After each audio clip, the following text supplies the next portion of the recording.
नमस्कार दोस्तों, आज मैं आपके लिए एक और नई वीडियो लेके आया हूँ। मैं होपफुल हूँ कि आपको मेरी पिछली वीडियोस बहुत ही अच्छी लगी होंगी। जब भी मैं अपने व्यूज देखता हूँ और उनके रिव्यूज देखता हूँ, आपके जो दिए हुए हैं मुझे व्हाट्सएप पे मिलते हैं, मुझे बड़ी खुशी होती है और मेरा मन करता है कि मैं और वीडियोस बनाऊं और आपको और इन्फॉर्मेशन घर बैठे देता हूँ। इस वीडियो में हम लोग डिस्कस करेंगे कि एक राइटिंग टास्क 1 जो कि जनरल पे बेस्ड है, उसमें लेटर कैसे लिखनी है। एक ही लेटर को मैं दो तरीकों से लिखूंगा, एक डिफिकल्ट और एक इजी लैंग्वेज में, ताकि आपको डिफरेंस समझ आ जाए। अगर आपको किसी लैंग्वेज नहीं समझ आ रही तो आपको दूसरी लैंग्वेज इजीली समझ आ जाए और आप इजीली वो देख सको और उसको समझ सको। इस लेटर से आपको क्या फायदा होगा कि आपको पता चल जाएगा कि लेटर कैसे लिखनी है, उसको कैसे आगे बढ़ाना है और एक कहानी को कैसे एंड करना है। इस लेटर में आपको देखने के बाद मुझे होपफुल है कि आपको लिखने में कोई प्रॉब्लम भी आगे नहीं आएगी। सो चलते हैं हम अपने वीडियो की तरफ। इस लेटर में हम लोग डिस्कस करेंगे कि कैसे एक फ्रेंड को लेटर लिखी जाती है, उसकी इंट्रोडक्शन कैसी होती है, उसकी एंडिंग कैसे होती है और उसको हम लोग आगे कैसे बढ़ाते हैं। इस लेटर में मैंने क्वेश्चंस कम लिखे हैं, बस मैंने इसको यहाँ से देखिए, इसमें क्वेश्चन नहीं है, सब एक ही क्वेश्चन है। सो सारी की सारी लेटर इसी क्वेश्चन पे मैंने बेस्ड की हुई है। एग्ज़ाम में ऐसा नहीं होगा। एग्ज़ाम में आपको ये क्वेश्चन तो फर्स्ट आएगा ही आएगा, उसके बाद आपको और 2-3 क्वेश्चन आएंगे जिसमें बताया जाएगा कि आपने इस लेटर में क्या क्या कवर करना है। इसलिए मैंने खुद ही अपनी तरफ से सब कुछ कवर किया है और वही में हम लोग डिस्कस करेंगे। इस लेटर को मैंने 2 तरीक़ा से लिखा है। एक बहुत ही स्मॉल, जैसे कि ये देखिए, ज़्यादा बड़ी लेटर नहीं है, ये 191 वर्ड समथिंग होंगे, और एक लंबी लेटर। इसी लेटर को मैंने एक लंबे तरीके से लिखा है और इसमें देखिए कि मैंने बहुत सारे पैराग्राफ, 1, 2, 3, 4, 5, 6, 7, मैंने 7 पैराग्राफ में इस लेटर को लिखा है। ये बताने के लिए आपको कि अगर आप चाहें तो जितने मर्जी पैराग्राफ अपनी लेटर में लिख सकते हैं, पर इसका मतलब ये नहीं है कि आप रिपीट करेंगे। आपको कहानी आगे बढ़ाते हुए जाना है और वो मैं आपको डिस्कस करूँगा लेटर ऑन। पहले हम लोग इसी को डिस्कस करेंगे जो मैंने यहाँ पे आपकी छोटी सी लेटर जो लिखी है उसको डिस्कस करेंगे। अब देखिए यहाँ पे लेटर क्या है। Write a letter to your friend describing about annual day celebration in your school. मतलब एक लेटर लिखनी है दोस्त को और उसको डिस्क्राइब करना है अपना एनुअल डे सेलिब्रेशन, ठीक है जी, जो स्कूल में हुआ था। तो मैंने दोस्त को लेटर्स लिखनी है और मैंने कैसे इंट्रोडक्शन लिखी है यहाँ पे देखिए। I hope this letter finds you in the pink of your health. देखिए ये एक लेटर अपने फ्रेंड को थी, तो मैंने अपना इंट्रोडक्शन या नहीं लिखा पहले कि मैं कौन हूँ, क्योंकि मैं उसको पता ही है मैं कौन हूँ। और मैंने यहाँ पे ये भी नहीं स्टार्ट किया कि I am writing this letter. क्यों? पहले मुझे दोस्त का हाल चाल पूछना है, उसके बारे में पूछना है, अपने बारे में बताना है और फिर मैंने बताना है कि मैं लेटर क्यों लिख रहा हूँ। तो मैंने क्या लिखा, I hope this letter finds you in the pink of your health. मुझे लगता है कि तुम्हारी हेल्थ बहुत ही अच्छी होगी और ये लेटर तुम्हें अच्छी हेल्थ दे पाएगा। I am glad to hear. मतलब ये मैंने अपनी तरफ से एक कहानी बना दी, क्योंकि मुझे मेरा एक दोस्त बहुत देर पहले केरला गया था, तो उसकी एक दिमाग में स्टोरी आई, मुझे उसी को अपने दिमाग में रख के मैंने ये लेटर लिखी है कि मेरा दोस्त जो केरला में गया हुआ है, मैं उसको एक लेटर लिख रहा हूँ और मैंने ये दिमाग सोच के अपनी कहानी लिखी। तो मैंने क्या लिखा, I am glad to hear you are enjoying your winter vacation with your family in Kerala. कि तुम अपने जो विंटर वेकेशन है केरला में सेलिब्रेट कर रहे हो, एंजॉय कर रहे हो अपने फैमिली के साथ, तो मुझे खुशी हुई। ठीक है जी। आगे मैंने लिखा कि अब मैं लेटर क्यों लिख रहा हूँ। I am writing this letter to share the excitement of our school's annual prize giving function. अब मैं लिख रहा हूँ लेटर किस बात के लिए, शेयर करने के लिए वो एक्साइटमेंट जो स्कूल के एनुअल फंक्शन में हुआ था मेरे साथ। मतलब वो एक्साइटमेंट जो स्कूल के एनुअल फंक्शन में हुई थी, कब हुई थी, जब प्राइज गिविंग फंक्शन चल रहा था। विच टुक प्लेस यस्टरडे, जो कि कल ही हुआ है, जो बीत गया है। And you wanted me to narrate it to you, और तुमने कहा था कि मैं तुम्हें ये नरेट जरूर करूँ जब ये फंक्शन हो। तो कुछ लाइनें मैंने ये, एक तो उसका हालचाल पूछ लिया, ठीक है जी। ये मैंने अपने पुराने फ्रेंड की कहानी सोच के दिमाग में रखी कि वो केरला में गया था, तो सोचा मैंने वही लिख लूँ वहाँ से। मैंने बताया कि ये फंक्शन लिखना है और मैंने खुद ही लिख दिया ये कहानी को थोड़ा बढ़ाने के लिए कि जो तुमने कहा था नरेट करने के लिए, जो तुमने मुझे कहा था कि बताने के लिए, उसके लिए। होता ही है ना ऐसे, जब हमारे दोस्त होते हैं, हम लोग दोस्त को बोलते हैं कि हम लोग कहीं जा रहे हैं, तो वो कहता है जब आओगे तो मुझे बताना ज़रूर। तो वही मैंने अपने दिमाग में रख के ये कहानी यहाँ पे बनाई कि तुमने जैसे कहा था वो नरेट करने जा रहा है। अब मैंने सेकंड पैराग्राफ में आ गया। उससे मैंने क्या किया, अब बता रहा हूँ कि ये कब हुआ। It took place on January 2, मतलब जो कल बीत गया था वो जनवरी 2 था, विच वॉज ट्यूसडे, जो कि ट्यूसडे था। अब ये मुझे पता है कि उसको पता लग जाएगा ट्यूसडे था, लेकिन मैंने लेटर कब मिलेगी उसको ये भी नहीं मुझे पता, ठीक है ना। तो लेटर पहुँचते मुझे हो सकता है 5 दिन लग जाए, 6 दिन लग जाए, तो मैंने उसको डे बता दिया और अपनी लेटर को भी थोड़ा सा लंबा कर दिया। आगे मैंने लिखा they built stage and set up 3 big tents, मतलब मैंने वहाँ बताया कि वहाँ पे एक स्टेज बिल्ड की हुई थी और वहाँ पे 3 बिग टेंट्स थे। हो सकता है एक ही टेंट हो, लेकिन मेरे दिमाग में जो कहानी आई उसमें मैंने 3 बिग टेंट्स बना दिए, ठीक है जी। अब क्या है, आगे मैंने लिखा एज आई एंटर, जैसे ही मैंने एंटर किया उन टेंट्स में, ठीक है, I was struck by the beautiful decoration and the vibrant energy of the atmosphere that was spread in the air. मतलब क्या हुआ कि मैं बहुत ही स्ट्रक, मतलब मैं बहुत ही अचंभित हो गया, सरप्राइज हो गया। सरप्राइज की जगह मैंने यहाँ पे स्ट्रक लिख दिया कि मैं सरप्राइज्ड, यहाँ पे वर्ड मैंने यूज़ नहीं किया और मैंने यहाँ पे यूज़ किया स्ट्रक। तो मैंने किससे स्ट्रक हो गया, उसकी ब्यूटीफुल डेकोरेशन से। जब हम किसी शादी में जाते हैं एक बड़ा सा बिग टेंट होता है, उसी को मैंने दिमाग में रख के ये कहानी बनाई कि जब मैं अंदर गया और मैंने एक और उसकी ब्यूटीफुल डेकोरेशन देखी, उससे मैं सरप्राइज हो गया, मैं स्ट्रक हो गया। And the vibrant energy of the atmosphere, और जो एटमोसफियर था उसकी जो वाइब्रेंट एनर्जी थी उससे भी मैं स्ट्रक हो गया। कौन सी ये थी, that was spread in the air, जो कि हवा में फैली हुई थी। Our education minister was the special guest, ठीक है जी। और यहाँ पे मैंने फुल स्टॉप लगा के our education minister was the special guest, मतलब जो एजुकेशन मिनिस्टर था वो क्या था वहाँ पे, स्पेशल गेस्ट था। ये भी मैंने अपनी तरफ से लगा दिया, इसलिए लगा दिया कि थोड़ी सी लाइन को मैं बड़ा कर दूँ और थोड़ा सा मैं इसको ब्रीफली बताऊँ, ठीक है जी। आगे देखिए, आगे मैंने लिखा द इवेंट स्टार्टेड, इवेंट शुरू कैसे हुआ। तो इसके लिए मैंने 2 वर्ड लिखे, द इवेंट स्टार्टेड या द इवेंट किक्ड ऑफ। दोनों में से मैं कुछ भी आप यूज़ कर सकते हो, मैंने तो दोनों यूज़ किए आपको बताने के लिए कि आप इनमें से कुछ भी यूज़ कर सकते हो। सो द इवेंट स्टार्टेड, कैसे इवेंट शुरू हुआ, with the welcome classical dance perform by a group of our peers. मतलब किससे स्टार्ट हुआ, एक वेलकम क्लासिकल डांस के साथ वो इवेंट शुरू हुआ, वो इवेंट किक्ड ऑफ हुआ by a group of our peers, जो मेरे पीयर्स मतलब मेरे जो क्लासमेट्स थे उनके द्वारा, उनके ग्रुप के द्वारा। Showcasing their graceful movements and great coordination, मतलब कि वो शोकेस क्या कर रहा था, दिखा क्या रहा था, उनकी ग्रेसफुल मूवमेंट्स को और उनके ग्रेट कोऑर्डिनेशन को, तो जो आपस में मिलकर वो कर रहे थे। तो अगर आपने ये लाइन चाहे ना भी लिखनी हो तो आप मत लिखिए, इसके बिना भी काम चल जाएगा। मैंने तो इस ईमेल को, इस लेटर को थोड़ा सा बड़ा करने के लिए ऐसा किया है। ये मेरे पूरे वर्ड्स 194 बने हैं, आपको 150 से 180 वर्ड्स तक भी लिख ले तब भी अच्छा रहेगा आपके लिए, आपको ज़्यादा लिखने की ज़रूरत नहीं है।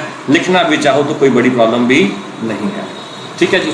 आगे मैंने कहा फॉलोइंग द परफॉर्मेंस, मतलब कि परफॉर्मेंस के बाद। ये एक लाइन है, फॉलोइंग का मतलब होता है कि उसके बाद, किसके बाद, परफॉर्मेंस के बाद। तो हम लोग यहाँ पे ये भी लिख सकते थे आफ्टर दी परफॉर्मेंस, अगर मैं चाहता तो यहाँ पे लिख सकता था कि आफ्टर दी परफॉर्मेंस, ठीक है जी। पर मैंने यहाँ पे ये नहीं लिखा, मैंने यहाँ पे इसको फॉलोइंग ही रहने दिया। आप चाहे तो इजी लैंग्वेज में आफ्टर दी परफॉर्मेंस के ये भी लिख सकते हैं। क्या आगे लिखा, the principal talk about the years achievement, जो प्रिंसिपल था उसने बात की अचीवमेंट्स के बारे में। तो अगर आप चाहो तो ये भी आप इसमें से काट सकते हो, इसकी भी यहाँ पे ज़रूरत नहीं है। मुझे और छोटा करना तो मैं कह सकता हूँ following the performance the special guest gave out the prizes to the top student. मैं क्या लिखता हूँ, the following the performance the special guest gave out prizes to the top students. पर मैंने यहाँ पे ऐड किया एक बढ़ाने के लिए, क्या कि मुझे थोड़ी सी लेटर लंबी करनी थी, तो मैंने यहाँ पे एक लाइन जोड़ दी, the principal talk about the years achievement. Principal ने बात की हमारे अचीवमेंट्स के बारे में, ईयर्स की अचीवमेंट्स के बारे में। आगे लिखा था special guest gave out prizes to the top students, जो स्पेशल गेस्ट था उसने प्राइजेस दिए टॉप स्टूडेंट्स को एंड परफॉर्मेंस को, जो परफॉर्म कर रहे थे उनको। And he praise our school for its hard work, उसने प्रेज किया हमारे स्कूल को उसके हार्ड वर्क के लिए। और लास्ट पे लिखा मैंने the event ended with the T party, मतलब इवेंट खत्म हुआ एक टी पार्टी के साथ। अगर आप चाहो तो ये भी ज़रूरत नहीं है, इतना ही काफ़ी चलेगा कि आपने यहाँ तक उसको लिख दिया, ठीक है। ये मैंने अपने लेटर को लंबा करने के लिए कुछ कुछ लाइनें इसमें ऐड की है। आगे मैंने इसको एंड कैसे किया, मैंने कहा I can't wait to meet you and hear all your stories about Kerala, कि मैं वेट नहीं कर सकता आपको मिलने के लिए और आपकी केरला के बारे में स्टोरीज जानने के लिए मैं वेट नहीं कर सकता। और लास्ट में लिखा please send my regards to your family and the little baby. मैंने कहा अपनी फैमिली को मेरा रिगार्ड देना और लिटिल बेबी मतलब जो उनके घर में जो नया बच्चा आया उसको भी मुझे देना, उसके छोटे भाई को भी मेरा रिगार्ड्स देना। और लास्ट में मैंने क्या कर दिया, यहाँ पे लिखा योर्स ट्रूली, योर्स लविंगली। जो मर्जी चाहिए आप लिख सकते हैं और जो जो यहाँ पे लिखना है वो मैंने अपने एक और वीडियो में डिस्कस किया है, उसका भी लिंक मैं इसमें शेयर कर दूंगा और उसको आप देख लेना। आगे हम लोग जो लंबी लेटर लिखी है उसके बारे में भी डिस्कस करेंगे। अब आगे मैं आपको दिखाऊंगा कि इसी लेटर को मैंने कैसे लिखा है, कैसे उस कहानी को आगे लेके आऊँ, कैसे मैंने इसको 150 वर्ड्स जो कि एक लेटर 150 वर्ड्स तक या 180 वर्ड्स तक होनी चाहिए थी उसको मैं कितने वर्ड्स तक ले गया। आप देखिए यहाँ पे मैं कितने वर्ड्स तक ले गया उसको, ये देखिए यहाँ पे एक्सप्लेन हो रहा है 304 वर्ड्स, मतलब 300 वर्ड्स तक मैं इस लेटर को ले गया। इतनी लंबी लेटर लिखने की ज़रूरत नहीं है, लेकिन मैंने आपके लिए लिखी है ताकि आपको आइडिया हो जाए कि लेटर को अगर लंबा भी लिखना चाहो तो कैसे लिखा जा सकता है। तो यहाँ मैंने स्टार्ट कैसे किया, मैंने यहाँ पे लिखा I hope this message finds you well, और मैं उम्मीद करता हूँ कि ये मैसेज जो ये लेटर है आपको अच्छे तरीके में पाएगी। I just could not wait to share the incredible experience we had at our school's annual prize giving function yesterday. मतलब मैं वेट ही नहीं कर सका कि मैं आपके साथ अपना एक्सपीरियंस शेयर करूं, जो मैं लेटर ऑन भी कर सकता था लेकिन मुझे अभी ही करना है। तो मैंने लिखा कि मैं वेट नहीं कर सकता वो एक्सपीरियंस को शेयर करने के लिए जो कि येस्टरडे मुझे प्राइज़ गिविंग फंक्शन में एक्सपीरियंस हुआ, जो मुझे एक फील हुआ, जो मेरे साथ बीता। ठीक है, आगे मैंने लिखा it was a day filled with excitement. ये एक डे, पूरा दिन जो था वो एक्साइटमेंट से भरा हुआ था। It was a day filled with excitement, it was a day filled with pride, it was a day filled with Joy. ठीक है, ये मैंने कामा डाल के अलग अलग कर दिया, लेकिन इनका मतलब यही है। It was a day filled with excitement, it was a day filled with pride, it was a day filled with joy. So कैसे बना मेरा तीनों को जोड़कर, it was a day filled with excitement, pride and joy. ये ऐसा दिन था जो एक्साइटमेंट, प्राइड और जॉय से भरा हुआ था। And I thought you would love to hear all about it. मतलब यहाँ पे मैंने कहा कि उसने नहीं कहा था मुझे लिखने के लिए, लेकिन मैं खुद ही अपनी बातें उससे शेयर कर रहा हूँ। एंड आई थॉट, और मैंने सोचा कि तुम्हें अच्छा लग, तुम प्यार, तुम्हें पसंद आएगा ये सब सुनना। तो यहाँ पे मैंने जैसे पिछली लेटर में मैंने कहा था कि यहाँ पे as you wanted me to narrate it to you, जैसे कि तुम चाहते थे, यहाँ पे मैंने ये लिखा, मैंने लिखा यहाँ पे कि मुझे अपने खुद से कहा कि तुम्हें सुनने के लिए अच्छा लगेगा तो मैं ये लेटर लिख रहा हूँ। तो मैंने स्टार्ट कैसे किया, द इवेंट किक ऑफ। आपने जैसे मैंने लास्ट लेटर में बोला था, जो पिछली लेटर जो सेम थी उसने कहा था स्टार्टेड ऑफ, मतलब कैसे स्टार्ट हुई थी। अब यहाँ पे मैंने किक्ड ऑफ लिखा, the event kicked of with the vibrant opening ceremony. मतलब एक बहुत ही वाइब्रेंट ओपनिंग सेरेमनी के साथ ये इवेंट स्टार्ट हुआ। The school band played some lively tunes. जो स्कूल बैंड था उसने एक लाइवली ट्यून्स को प्ले किया, मतलब कोई म्यूजिक बजाया उन्होंने। सेटिंग अप ए सेलिब्रेटरी मूड, जो उसने एक सेलिब्रेटरी मूड को सेट किया। दैट हैड एवरीवन स्माइलिंग, और जो कि हर कोई स्माइल कर रहा था, जिससे हर कोई स्माइल कर रहा था। It was heart warming to see so many students, और ये बहुत ही गर्म मिजाजी था इतने सारे स्टूडेंट्स को साथ में देखना। हार्ट वार्मिंग मतलब दिल से खुश वाला बात को हम हार्ट वार्मिंग कह सकते हैं। It was heart warming to see many students, teachers and parents, मतलब मुझे इतने सारे स्टूडेंट्स, टीचर और पेरेंट्स को देखकर बहुत ही हार्ट वार्मिंग फील हुआ, मतलब गदगद फील हुआ, बहुत ही मतलब गर्म महसूस हुआ। अच्छा, it was heart warming to see so many students, teachers and parents gathered together, मतलब सारे इकट्ठे हुए तो मुझे बहुत अच्छा लगा। All eager to recognise the achievements of our talented peers, मतलब सब इकट्ठे हुए थे किस लिए, कि ऑल ईगर मतलब सब कुछ मतलब एक डिजायर थी उनकी, ईगरनेस थी उनमें ये देखने के लिए कि हमारे टैलेंटेड जो पेयर्स ने क्या अचीव किया। So all eager to recognise, मतलब सब इच्छुक थे रिकॉग्नाइज करने के लिए the achievements of our talented peers. आगे लिखा एज द अवार्ड्स बिगेन, जैसे ही अवार्ड्स बिगेन हुआ, the atmosphere burst with anticipation, जो एटमोसफियर था वो भर गया एंटिसिपेशन के साथ। एंटिसिपेशन क्या होती है, हम लोग महसूस करते हैं कि आगे क्या होने वाला, आगे क्या होना, तो उसको एंटिसिपेशन कहते हैं। ठीक है जी, वो बस मतलब भर गया with anticipation. Each category was announced with cheers, her category जो अनाउंस हुई तो उसके साथ चीयर्स भी बहुत सारी आई, मतलब विद चीयर्स, मतलब हो गया कि उसके जैसे वो अनाउंस कर रहे थे वैसे ही बच्चे चीयर्स भी कर रहे थे।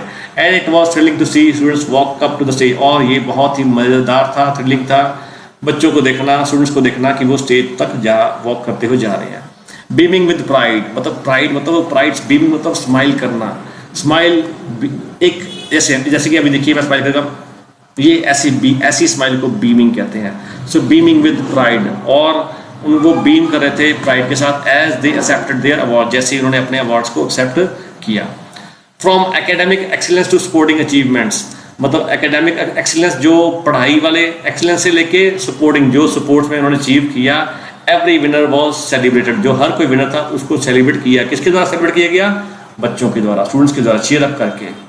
Every winner was celebrated for their hard work and dedication, वो हर कोई को सेलिब्रेट किया गया उनके हार्ड वर्क और डेडिकेशन के लिए।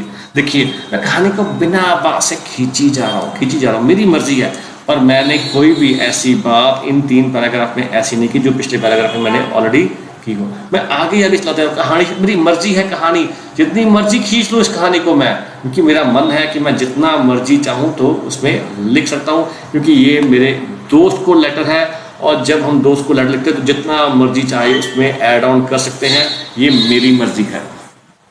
क्वेश्चन तो यही कहेगा कि 150 180 वर्ड्स तक लिख लो, पर अगर मैं बड़ा भी लिखना चाहूँ तो कोई बड़ी प्रॉब्लम नहीं है, और क्योंकि मेरा दोस्त है तो मैं उसको हर एक छोटी छोटी डिटेल्स भी इसमें लिख सकता हूँ, उसको बता सकता हूँ, और मैं इसको जितना और आगे चाहे खींचा हूँ। देखिए मैंने आगे कैसे खींचा है।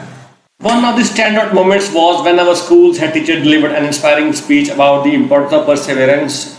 Perseverance का मतलब होता है patience and community spirit. मतलब सबसे स्टैंड आउट मोमेंट, मतलब one of the stand out moment, मतलब सारे स्टैंड आउट मोमेंट्स में से जो एक सबसे अच्छा मोमेंट था, जो सबसे अलग मोमेंट था, वो कौन सा था? जब हमारे स्कूल के हेड टीचर ने एक इंस्पायरिंग स्पीच डिलीवर की अबाउट द इम्पोर्टेंस ऑफ परसेवेरेंस। अब यहाँ पे मैंने परसेवेरेंस यूज़ किया है, जानबूझ के किया है ताकि आपकी नॉलेज बढ़ सके। अब परसेवेरेंस का मीनिंग होता है पेशेंस, तो आप लिख सकते हैं about the importance of patience, मतलब पेशेंस होनी चाहिए, उसके बारे में एक स्पीच दी ताकि हमें सक्सेस के लिए जल्दबाजी मत कीजिए। आप सक्सेस आपको मिलेगी, लेकिन थोड़ा डिले भी हो सकता है, तो उसको हम लोग परसेवेरेंस बोलते हैं। एंड द कम्युनिटी स्पिरिट, और एक कम्युनिटी स्पिरिट की इंपॉर्टेंस के बारे में जब उसने स्पीच दी तो वो बहुत ही अच्छा मोमेंट था। It truly resonated with everyone, मतलब रेजोनेटर होता है गूंजना, ये दिमागों में गूंजा, तो हर किसी के दिमाग में गूंजा सचमुच में। And added a special touch to the event, और इसने एक स्पेशल टच दिया उस इवेंट को। इसमें से अगर आप ये लाइन नहीं लिखना चाहते तो ना लिखो, ये मैंने वैसे ही इस लेटर को लंबा करने के लिए किया। अगर आपने इसको नहीं करना तो इसको आप काट भी सकते हो, मैं लगा रख देता हूँ, लेकिन मैंने आपको बताया कि आप अगर काटना चाहो तो काट भी सकते हो। आगे मैंने क्या लिखा? The highlight for many was the presentation of the outstanding student of the year award. Highlight का मतलब द अट्रैक्शन हो सकता है, यहाँ पे आप अट्रैक्शन भी लिख सकते हैं यहाँ पे। सो सबसे बड़ी अट्रैक्शन क्या थी? प्रेजेंटेशन करना outstanding student of the year award की, वो सबसे बड़ी अट्रैक्शन थी। It was a nail biting moment, वो एक नेल बाइटिंग मोमेंट था। नेल बाइटिंग मतलब एक सब लोग नर्वस थे। नेल बाइटिंग मतलब होता है कि nervousness, so it was a nail biting moment, वो एक नर्वस मोमेंट था।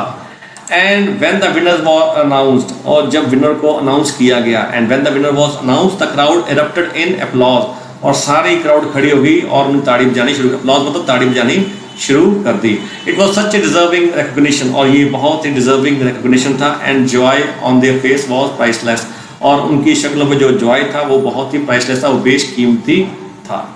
लास्ट मैंने क्या लिखा? As the event wrapped up, wrapped up का मतलब होता है जैसे इवेंट खत्म होने को आया। There was a wonderful sense of camaraderie. Camaraderie का मीनिंग होता है friendship among people who spend a lot of time together, मतलब जिन्होंने अपना बहुत सारा समय साथ में बिताया हो, और उनकी friendship. So there was a wonderful sense of camaraderie, मतलब एक बहुत ही अच्छी सेंस थी वहाँ पे, जिसमें हमने एक दूसरे को मिले और हमने एक फ्रेंडशिप का एहसास हुआ। Among everyone, हर किसी के साथ। Students exchange hugs and congratulations, हम सब ने स्टूडेंट्स ने हग किया और कॉन्ग्रेचुलेशन किया एक दूसरे को। And many expressed how motivated they felt for the upcoming year, और सबने काफ़ी लोगों ने एक्सप्रेस किया कि वो कैसे मोटिवेट फील कर रहे हैं आने वाले साल के लिए। I can't wait to share my details with you in person, मैं वेट नहीं कर सकता कि मैं आपको मिलूँ। अपने दोस्त को बोल रहा है लास्ट में, मैं अपने दोस्त को बोल रहा हूँ यहाँ पे कि I can't wait to share more details with you in person. मैं वेट नहीं कर सकता कब आपको मिलूं और मैं अपनी सारी डिटेल्स आपके साथ शेयर करूं।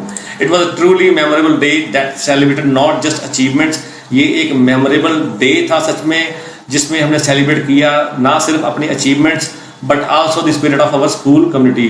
पर हमने अपने स्कूल की स्पिरिट, स्कूल की कम्युनिटी की जो अपनी स्पिरिट थी उसको भी हमने सेलिब्रेट किया। I hope you can join us next year. मैं सोचता हूँ, मैं महसूस करता हूँ कि तुम भी हमें नेक्स्ट ईयर ज्वाइन करोगे।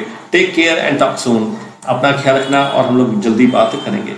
ये मैंने बात अपने दोस्त को लेटर लिखी तो इतनी लंबी मैंने खींच ली, मेरा मन कर रहा था लंबी लेटर लिखने का और आपको बताने का कि कैसे एक लेटर को हम लोग लंबी खींच सकते हैं और कैसे किस बात को, छोटी छोटी मोमेंट्स को भी हम लोग अपने छोटे छोटे पैराग्राफ में डिस्क्राइब कर सकते हैं।